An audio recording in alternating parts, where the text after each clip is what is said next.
I never used to fear water. As a child, I embraced its cool embrace, feeling its gentle currents as I swam in the lake behind our family cabin. The water was my sanctuary, my playground, my solace. But all of that changed one fateful summer day. It was a warm, sunny morning when my family and I decided to go out on the lake. The water glistened like a field of diamonds, and the air was filled with the sound of laughter and the smell of sunscreen. My parents had rented a small rowboat, and we ventured out to the middle of the lake, basking in the tranquility of the moment. As we reached a calm, isolated spot, I decided to dive in for a refreshing swim. My younger sister, Lily, begged to join me. I obliged, and together we leaped from the boat into the inviting water. We splashed and played, blissfully unaware of the hidden danger lurking beneath the surface. After a while, Lily decided to head back to the boat. I told her I would join her shortly, wanting to savor the last moments of my swim. As I continued to tread water, a strange sensation washed over me like an invisible hand pulling me down. Panic welled up as I realized I couldn't touch the lake bed. My lungs burned, and I struggled to stay afloat. I kicked and thrashed, desperately trying to reach the surface, but an unseen force seemed to hold me in its icy grip. It was like an invisible noose was tightening around my chest, squeezing the air from my lungs. I screamed for help, but my voice was lost in the vast expanse of the lake. I saw the boat just a few feet away, but it felt impossibly distant, an island of salvation in a sea of torment. The water seemed to mock me, its surface glistening and tranquil, as if it held no secrets, no treacherous depths.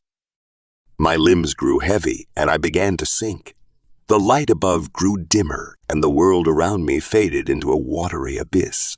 I saw the boat's silhouette, my family's worried faces peering over the side, but it was too late.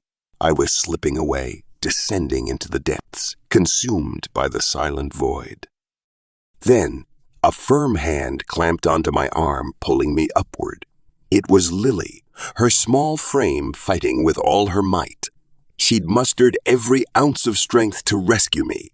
She dragged me back to the surface, gasping for breath, her eyes filled with terror.